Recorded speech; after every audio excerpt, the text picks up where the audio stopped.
Well, thank you for coming to our Lunch and Learn today's session. We have several friends with us today. Our featured friends are Mindy Fiscus and Holly Kelly and Carrie Hogue. Thank you so much for coming. We span so many amazing places in the educational community here with some SEL specialists. We have funding specialists. We have some people here from Class Catalyst who are excited to talk and share about everything we know. We're going to go through today and it's like a conversation. So if you're ready to pop in and have something to say, please pop in and have something to say. We're going to walk away with some resource to share. We're going to expand this PLN. There are new people now for us to be able to reach out to and connect with when we have questions and ideas and thoughts and celebrations. And we're very excited for all of these things to happen. And then at the end, we are going to talk about problems of practice for future Lunch and Learn sessions. But before we get into anything, let's connect, because that's one of the things we love to do here at Class Catalyst, is to connect students to teachers, teachers to students, and connect ourselves to ourselves. So here is our first way of doing that today. I'm going to invite you to go ahead and take out your phone and start scrolling through and find a picture that makes you smile, something from the last couple months. When you find that picture, enjoy it. Let it fill you with happiness. Relive that situation where that photo was taken. And then please send it to somebody.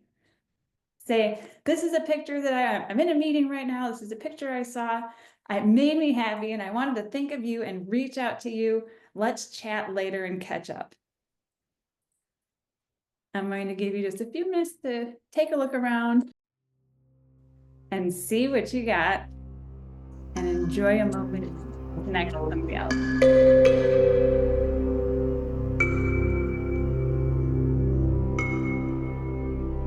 So our problem of practice today with our amazing featured friends is finding support and funding for SEL.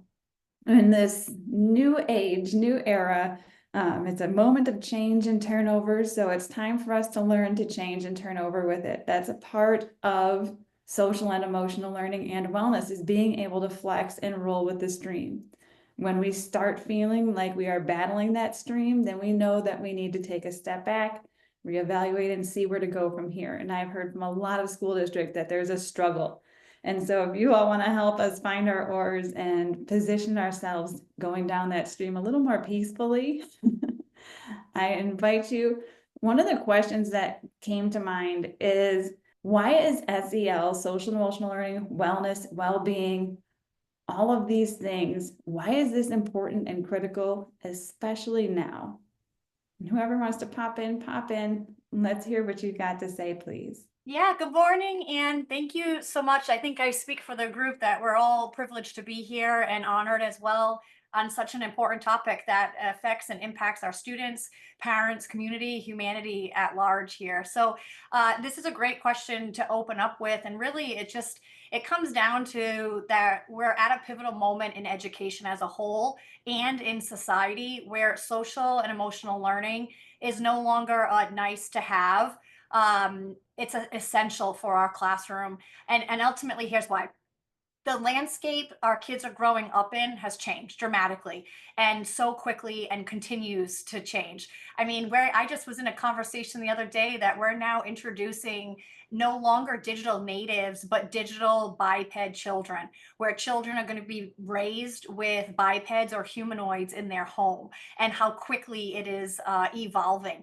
Technology is no longer just a tool, it's the air they breathe, with screen time outpacing FaceTime and offline interactions, with algorithms and the people curating those algorithms are what they see and believe. SEL really is the compass that helps students find direction in both digital and offline worlds.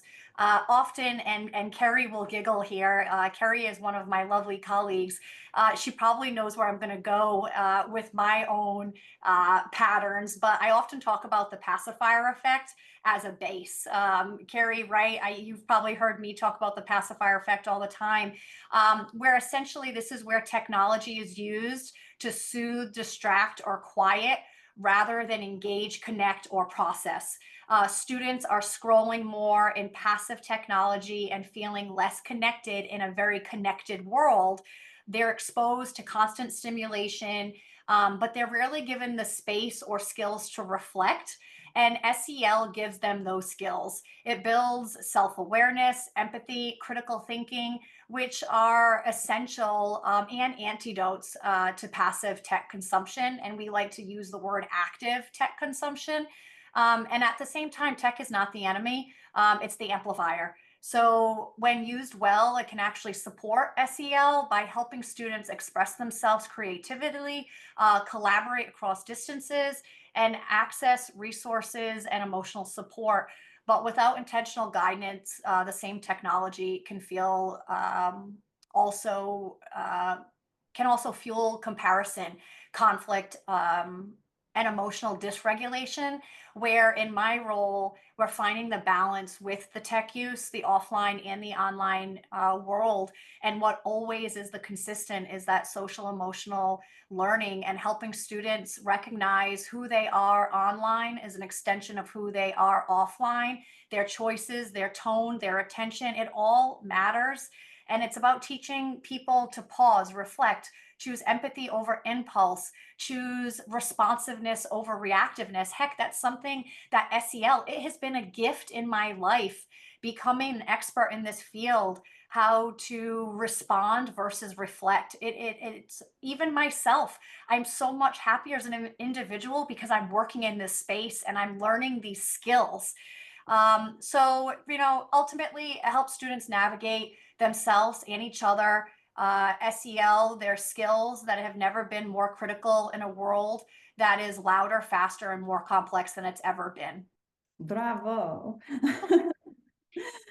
I love how you bring in that piece with technology, and and a question that I've been wondering as well is when we have SEL evolving as it is and changing as it always will with anything that comes along with research and growth in a society, how do you see technology, the integration of technology supporting SEL in schools? And kind of like what should be left human-centered and what can technology support, I suppose? Technology, and I'm assuming this question is directed at me, Anne. Is that correct?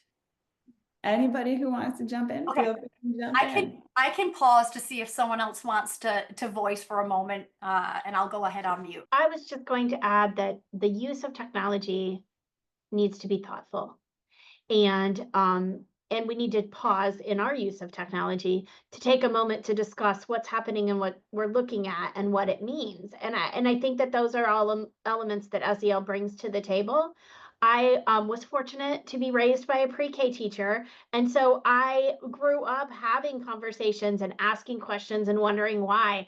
And I think now with the technology at our disposal, we have this habit of just automatically going to whoever, whether that be Google or your Alexa or your Siri, or to ask a question and get an answer. And there's something critical missing about the discussion of the question itself and the discussion of the answers that you receive and what, if they're valid, and what that means to each individual in the room.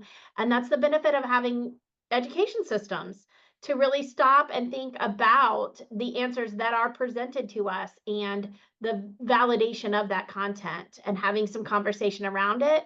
I think that the more I learn about SEL, the more it puts that common practice that I had being raised by an educator into the minds and into the worlds of those who are growing up in families with people who don't understand that questioning and provoking process.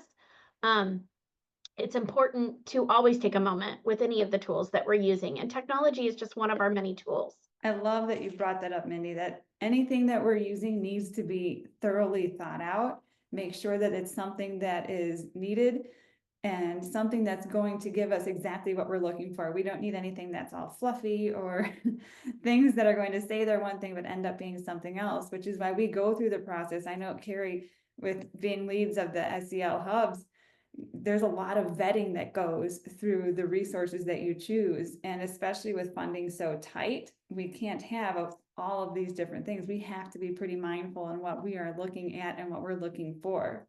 Mindy, when you were speaking, I was wondering, I know you are the queen, and I hail the queen. I just love you so much. You are this wealth of knowledge, and the slides that you're sharing with us are going to be such a great resource for anybody who comes to watch this Lunch and Learn. Can you please tell me, have you seen any trends in funding right now, federal, state grants, that maybe prioritize SEL or can be used and directed down that stream to help us, whether it's with technology assisted SEL? When I got the request from you and started putting together the slides, and I appreciate you bringing them up, for those of you who have not met me in the past, I'm the Director of Government Affairs and Purchasing, which is a fancy title for someone who gets to do all of the fun stuff and talk about how to fund it with the Learning Technology Center in Illinois. I spend a lot of my time, and my background is in digital access and equity. So finding ways for people to be able to connect to the internet, to connect to devices, making sure that we have one device per child in schools. And I do a lot of that. A lot of that time is spent in advocacy for the programs that exist. What I discovered in trying to craft things together for you guys today was the correlation between technology and SEL, and how they are both permeating everything that we do. And therefore, the individual silos of funding that are available for them are becoming, I don't want to say non-existent, because they do still exist there. And I think that what I have as pieces of information for you guys today is more how to discover the funding sources that exist for the greater good and find our piece in that for SEL and for technology. It's not something that was new to technology. We had a dedicated fund for technology in the early 2000s. And when that went away, we had to figure out, how do we fund technology projects for the greater good out of those resources? And unfortunately, I think that is what is happening right now to SEL. No one is questioning the imperativeness of SEL instruction. No one is questioning the imperativeness of technology that permeates our world. But there seems to be this stop of a silo of funding sources, and discovering what funding sources will build towards those supports. And right now we've got a lot going on with, clearly, with our federal government and the changes that are taking place from the U.S. Department of Ed, and also that filtering down to the states.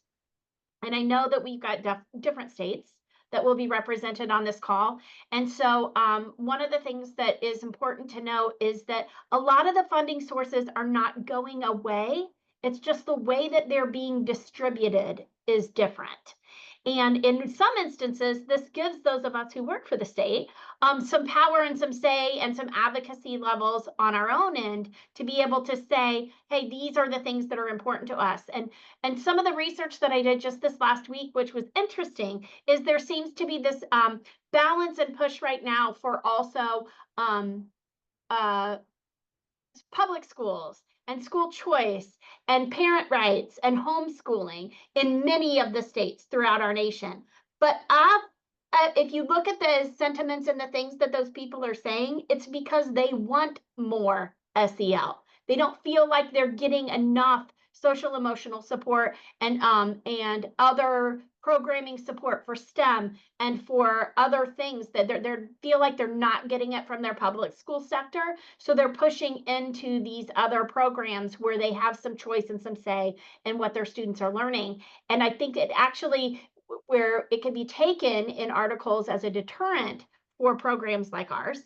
I think what it really is building support for programs like ours, and they're saying there's not enough in a lot of those articles. So we might have some kinship with those other people in those other segments that are supporting what it is that we are advocating for as well. One of the things that I thought that would be helpful to this group is that with the dissolving of a lot of programs at the national level, there are people who used to work for the Department of Education, and Sarah Trenton is one of my friends who did work as a senior policy advisor in the Department of Educational Technology.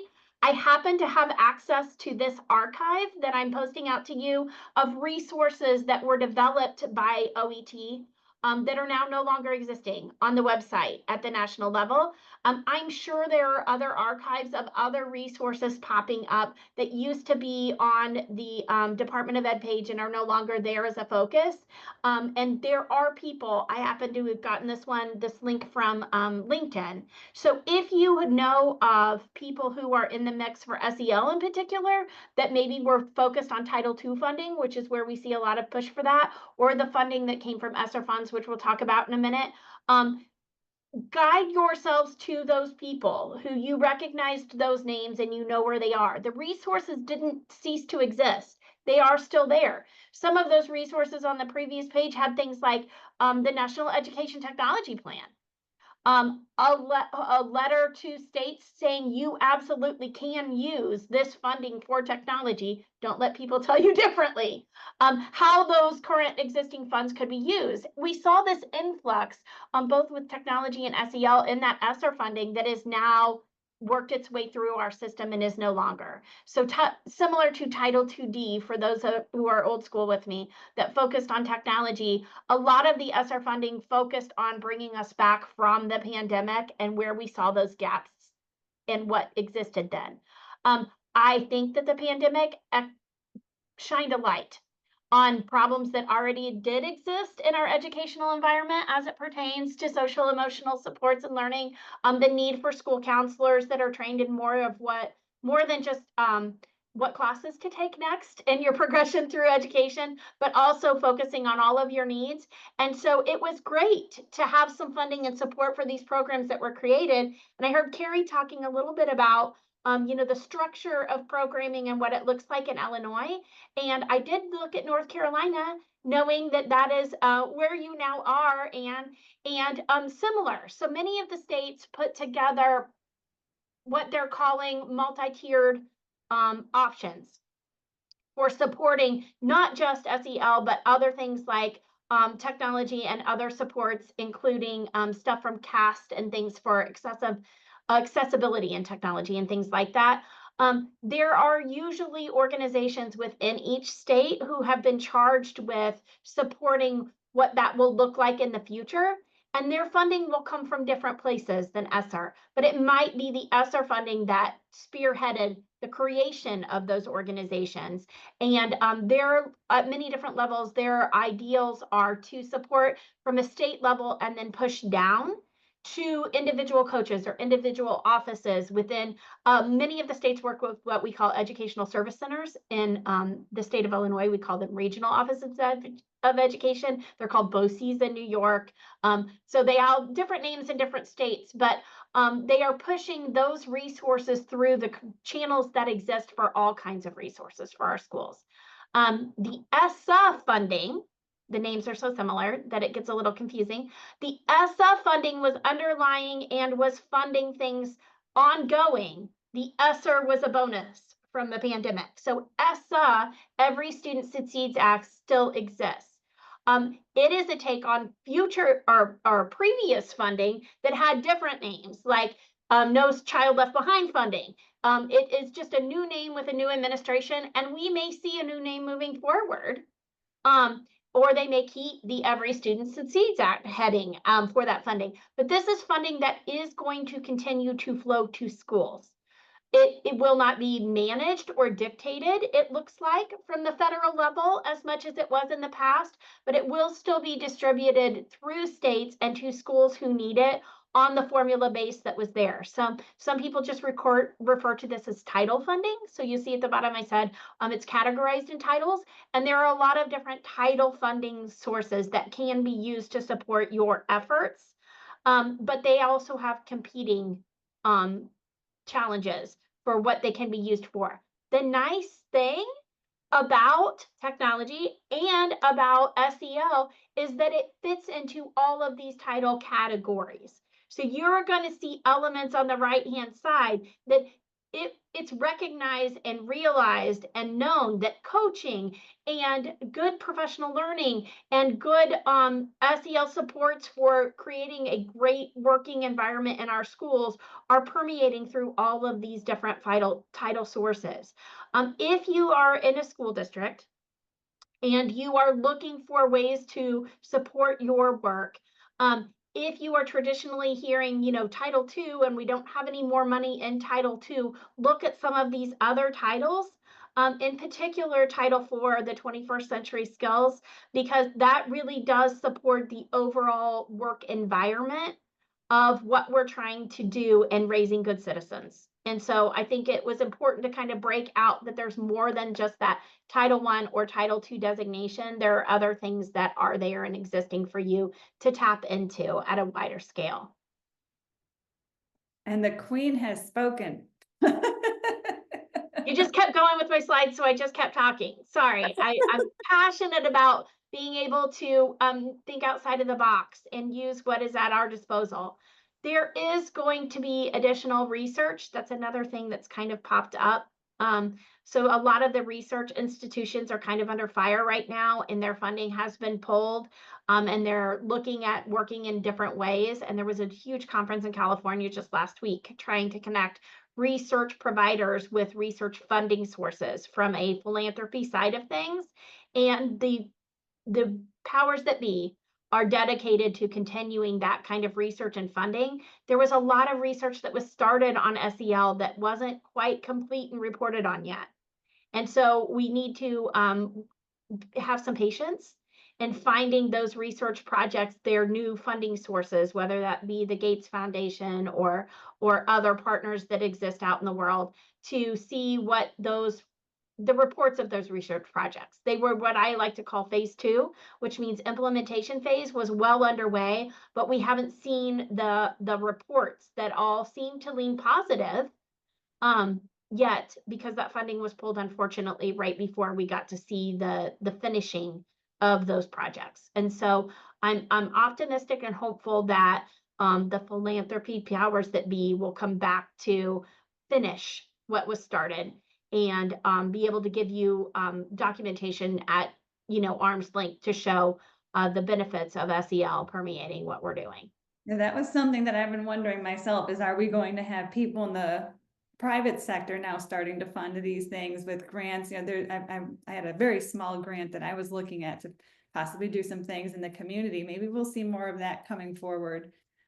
If we need that, and it is something that is shown to be needed out there. Thank you so much for sharing all that. And on that note, I'm wondering, I know, Carrie, you had some ideas, or Holly, was it you said that you had some ideas about supporting funding through the hubs in Illinois? That's Carrie. Carrie, thank you. How can we find that if we just happen to be an Illinois teacher? I am dropping the link in the chat right now. And there, I don't know if somebody can, if you want to pull up that page, or people can look at it later, that will tell how to access. So the state of Illinois is divided there, like you can see in the different areas. And then within each of those areas, one of the ROEs is considered the hub of that area. And you can reach out to the names that are listed over there on the side, depending on where your school is located. Wonderful. I know Allison Pearson is a big friend of Class Catalyst. So these are some amazing resources here. Carrie, you're our new featured friend too. Thank you so much. We may be reaching out to you with some questions. Sure. We just appreciate everything that you all are doing across the state and look forward to seeing everything that comes through and comes out of it. Thank you. Thank you for sharing this with us. Holly, quick question.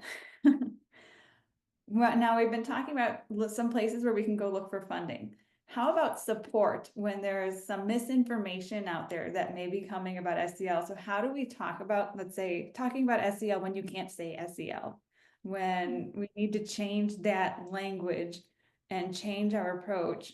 What are some things you've been seeing that's been working well for people who need to have those conversations about wellness versus SEL, and how do we go through that flow on the stream that we're trying to struggle the least on, but move forward in? Yeah, it's a great question. One has to do with approach, is how people approach SEL.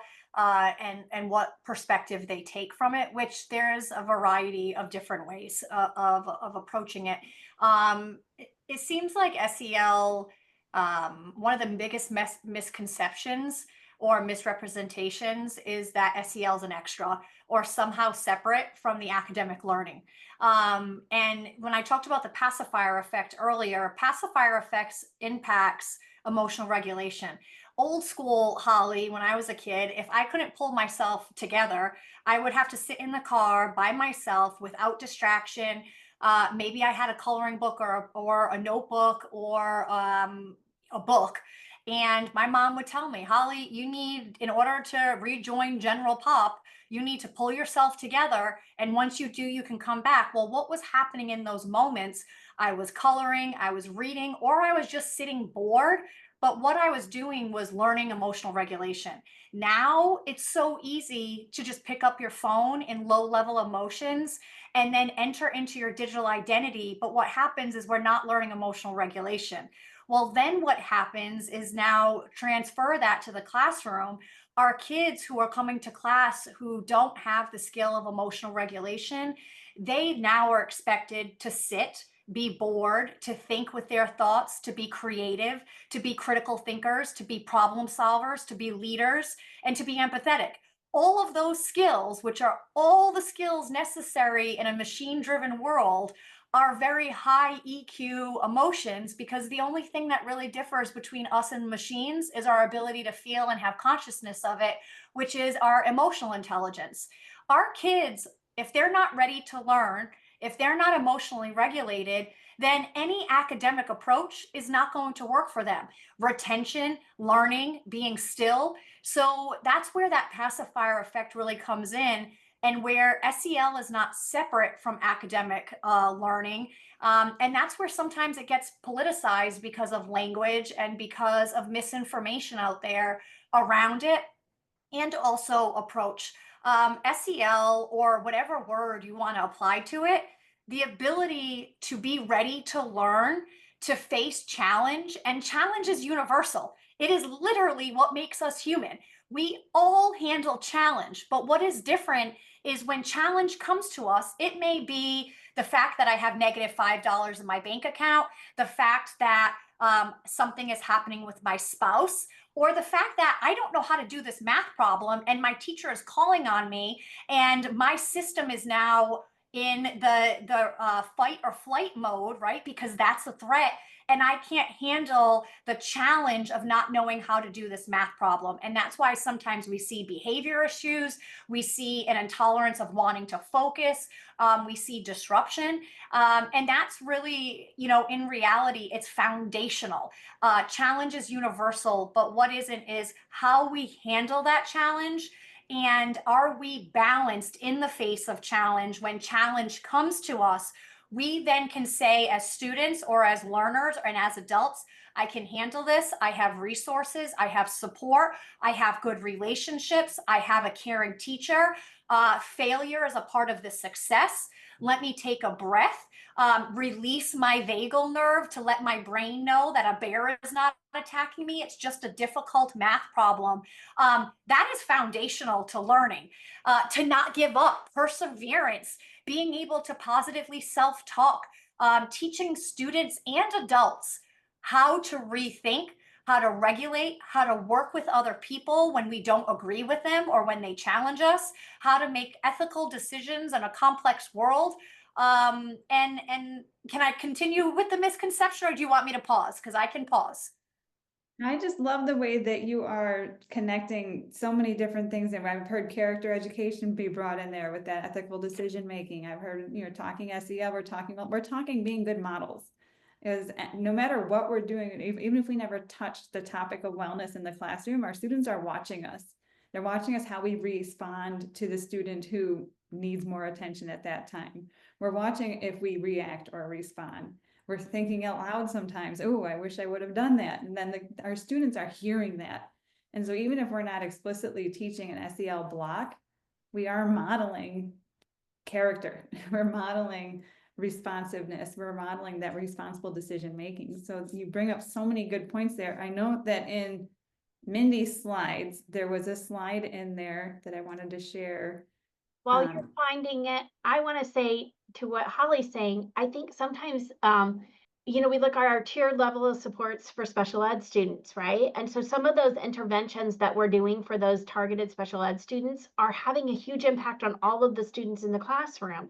And so let's quit looking at them like interventions for individuals and interventions for the class as a whole, because those are creating the opportunities for everyone to have that time and space to process and to benefit all. Like you said, you were off in the car learning and Right. and having a moment, like it's integrating those moments into the everyday space of the classroom. One of the things that you were talking about though was finding ways for engaging with others that might like have SEL as a trigger word, for lack of a better way of saying it. And one of the resources that I that did come across my desk was this one from All for Ed. From the slide deck when that is shared with you. This is a Finding Common Ground document that was produced by All for Ed for how to have those difficult conversations. And so it is just a PDF document that's available for you to work through and look through and start to look at the information that is there and how to talk through some of those other things that are happening with those that might have a difference of opinion than you. So just wanted to throw that out as a great resource for developing those language conversations when you're talking about integrating it as a whole instead of just piece by piece. But I am interested in hearing what else Holly had to say, since we Yeah, stopped in the middle stream. no, I appreciate it. It's just sometimes you do. I get challenged with this. I get challenged with that SEL is a soft skill. And if you talk though to employers, community leaders, or even families, they'll tell you decision making, resilience, critical thinking, empathy, trust. I mean, look at trust. Look at information. If trust is the bedrock of society, if we don't have trust, we either believe everything or nothing. And that literally will lead to a trust collapse, which is really scary. But it's okay to say that's why we have to trust these individuals, trust what we see online, be able to be healthy skeptics, because we need trust in government, in healthcare, in financial institutions, in our education, and in our teachers, and in our classrooms, and in our classmates. Because when challenge comes, which is universal and unavoidable, you can put yourself under a rock and not engage with anyone or anyone, and you'll still have challenge. You'll have challenge from the environment, you'll have challenge to eat, and you'll have challenge because you're isolated. Challenge is universal, but when we trust, we have people to go to. So they're not fluff. They're the fabric of a functioning society that we have put a name on, that people want to debate, where it is the epicenter of education. So when I encounter misinformation, I embrace the challenge because it's an opportunity for me to clarify. And when that happens, I return to facts and human stories. I help families, administrators, and educators see how social emotional learning, how emotional intelligence shows up in daily moments, resolving a group chat disagreement, navigating anxiety before a test, right? The fight flight system goes into high tense. My daughter today, let's take a perfect example. She's never been late to school, and it has caused her anxiety over the thought of being late. And she decided she wasn't feeling well, but she has a real high stakes track meet today. So she stayed home for 2 hours this morning. When she went into school, her little hands were shaking like a feather. And that's when those skills came in for me. And I was like, to my daughter, this is a challenge, and you're going to face this challenge because you have the skills to move through it. So we went through those skills, the taking the deep breath, releasing that vagal nerve to let the brain know that there's not a bear under attack, that she can handle the stress, that she has the capability to learn in the next 5 minutes. Class will continue as normal, but she has to have the strength to move through it. And did she get through it? Of course. I didn't get a phone call in the next 10 minutes, but she was faced with challenge. That's not fluff. That's dealing with big emotions that have changed through time. So when I encounter that, navigating anxiety before a test, or standing up to peer pressure, online bullying, AI, deep fakes, or shallow fakes, that's called real life. So if we want to call it SEL, we're equipping the kids with the skills to still be good at managing themselves and other people, getting good at managing other humans, which I see Mindy's unmuted. That's what teachers do. They manage humans. And it's Just do they're me not a favor real SEL quick. skills, they're Can skills. you hold up your pen and just drop it like a mic drop? You want, okay, Yeah. thank you. That's awesome. Thanks, Ann. To Holly's point, they're not SEL skills, they're skills. They're skills for building good citizenship. They're skills for building good employees. They're job embedded skills that everyone is looking for. And so if we step out of our silo of looking at it like SEL and looking at it like the greater good of the wider community, then all of a sudden the funding sources that were elusive are presenting themselves to us. These are job skills that we need for career tech ed. These are skills that we need for building good citizens and in our world. And so it's just technology went down this road 30 years ago to discover that technology permeated everywhere. It's like you're like our little sister, SEL. We're bringing you in to say, and now these have always existed. We always needed not a timeout as punishment, but a timeout for reflection and thought. That was always necessary in a classroom. And so we've put a label on it, and now people want to attack that label. We just need to find a way around those labels and different ways to address the needs that students have for being good citizens and good learners. I love that. Love it. And I know, like, when we think about math and science, we always have ways to assess and test. Is this working? Is what we're doing working? Is tier 1 working? Do we need to evaluate this? Carrie, I'm gonna throw this one your way. How do we assess what SEL is doing in our district as leaders and educators? How do we assess how well that's going? It's really tricky because I think so often we want like a number, like there's this scale or and this is where we were and this is where we are. And sometimes it doesn't come across that way or doesn't show itself that way. But I think it really is watching firsthand, maybe students who were unable to, the self-regulation is just vital.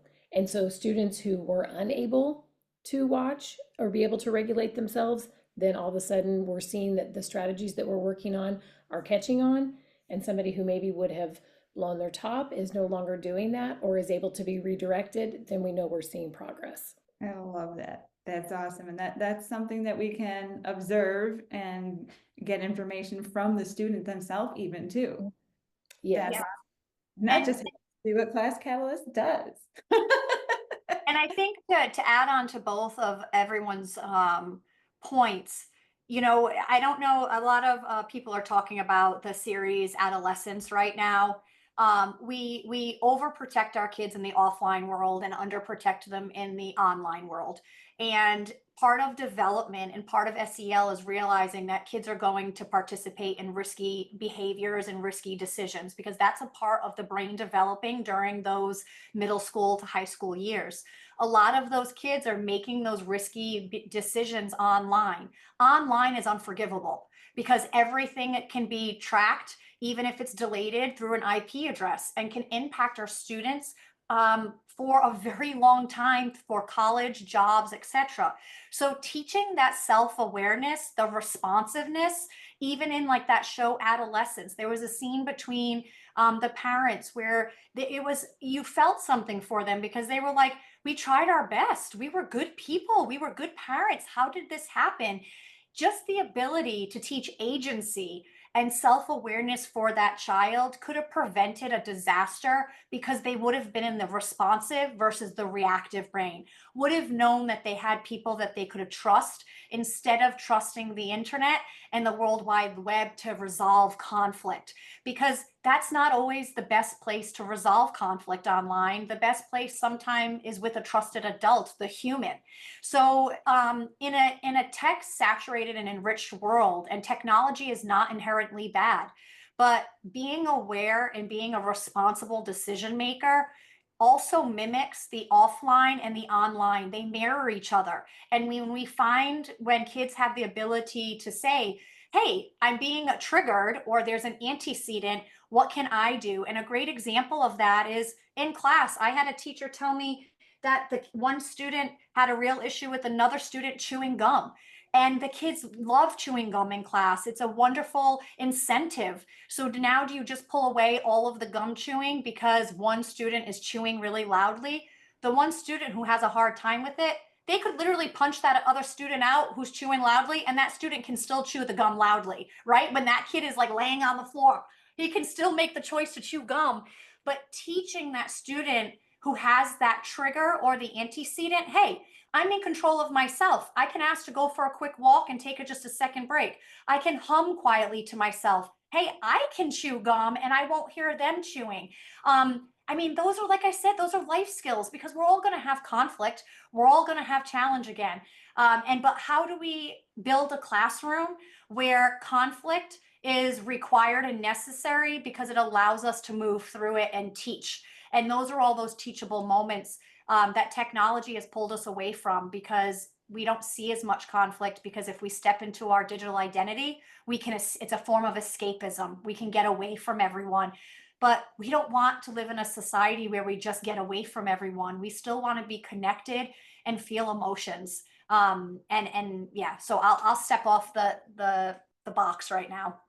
I love your box, and I'm gonna step up on there with a little follow-up. I know we're getting close to time here, and I just wanted to make sure that we connect back to this feeling of community, because I really feel like the more feeling of community we have, the more we're able to lean on each other, the more we're able to count on each other, trust each other to make these responsible decisions, to help our students work through these conflicts, inner and external. We've been teaching about it in language arts forever, that in man versus man versus environment. You know, we've been teaching conflict forever, but have we ever taught how to handle it, how to focus, how to talk about it? It's always been kind of taboo, where it's been like, oh, you don't talk about these topics because you might get into an argument and then you won't know how to, well, how do we get through these arguments and how do we make it through life?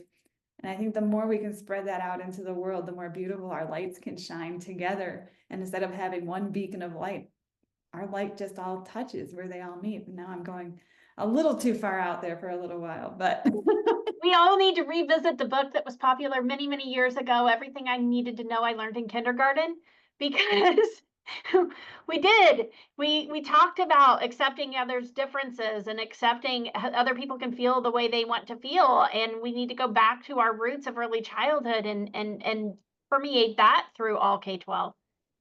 absolutely. One of my favorite books out there, there's Don Miguel Ruiz. He's from the Toltec tradition. He wrote the book, the 4 agreements and the 5 levels of attachment.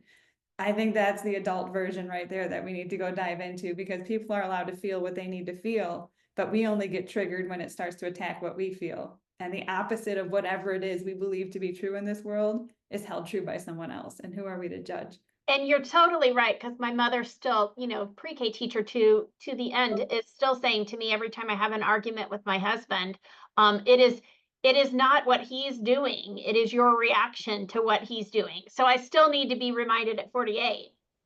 My reactions are just as important as the triggers of those reactions. Got it. And I've got a friend, he always says, according to you, Anne. I'm like, but that shouldn't happen. He goes, according to you. And I'm like, And the world will not accommodate your antecedents or triggers. And in education, we always try to accommodate some of those triggers, not always, because that's an absolute, but we do try to accommodate some kids' antecedents versus giving them the skill. Because once they're out of school and they don't have that teacher or the parent who's always trying to accommodate them, the real world, the people here, the people in my workforce, the people that I integrate with, the people that we see at the market that we don't know who's having a bad day, those people, one, don't know your antecedents or triggers, and 2, they're not going to accommodate them. So it's almost a fail system if we don't teach those skills. It's kind of like being an English teacher, teaching debate or persuasive essays, right? Like that's all challenge and being able to handle it. that's right. And speaking of challenge, our challenge now is to pull it all together, wrap things up. And I'm going to ask each one of you to please if you can give one sentence of advice encompassing all of your expertise, everything that we've talked about, supporting SEL, funding, finding, supporting each other, building this community, shining those lights. Can you think of one sentence that we can leave people with to point them in the direction to get them going down this stream with the least amount of resistance as possible. I mean, asking me and Mindy to do this in one sentence is like, it's ridiculous, but Carrie, go ahead. I I know was and just love you thinking- so much. That's why I have a moment to pause built in. I'm just going to go back to self-regulation, and if that's something we can each focus on and influencing others that we come in contact with, I think that could be a game changer. Thank you. I'm trying to tunnel two thoughts into one sentence so that I meet your requirements. Find and tell your stories to identify creative funding sources. So be able to find and tell your stories because they will help you to identify the funding sources that fit best for your situations and what you're trying to do. Love it. Thank you. Those are great. And I'm going to go with a run-on sentence because you never said it needs to be grammatically correct. So ready? The research is clear. It's compelling. Castle does it. High quality SEL improves, or whatever term you see fit that you're comfortable with. It improves academic performance, emotional well-being, graduation rates, college and career readiness. But beyond the data, SEL impacts real lives, and students who advocate for themselves and others, kids who bounce back after failure, teens who pause before posting something online that can be damaging because they've learned to regulate and reflect. And in all of the noise, SEL helps students stay rooted in who they are, what they value, and what they want to show up and who they want to show up in the world as. So when we layer SEL in, teaching students how tech shapes their emotions, attention, and identity, we equip them to not just be scholars, but to be thoughtful citizens, digitally and offline. We teach them to be critical thinkers and empathetic humans, which is all the necessary qualities we need in the forward-facing tech-enriched world. A lot of comments there used, Holly, but I heard every comment instead of a period. Yes, it's worth every step. It's the long game. I love you. I love you so much. Final question is, what stresses you out? Where can we go next? Have you focused on storytelling? Because when we advocate for funding and when we advocate for programs, that's the one thing that schools do a great job of educating, but do a terrible job of telling a story and building a case for themselves. So it's something I'm passionate about. Well, maybe Miss Mindy, you'll have to come back and help us with some storytelling. I can also help you identify other storytellers. I love it. Thank you. Well, on behalf of the Class Catalyst team, I would like to thank you for spending your time with us, sharing. I know you all took so much time getting ready to come here and went deep into thought. We've had some great conversations leading up to this. I look forward to conversations after this. If you need to get a hold of us, you can feel free and email me, and I can tell you more about anything you need to know. Every Tuesday and Thursday for 1 hour a day, I am in office hours. I am sitting ready to help anybody, have a conversation with anybody, and please come join us. And we look forward to more conversations in the future. I appreciate all of you so much. And go ahead, everybody, just raise your mic drop. Thank you so much, Anne, for hosting the conversation. It's one that it just needs to keep continuing. So thanks for providing that space. You're very welcome. And to Class Catalyst as well. They're pretty cool.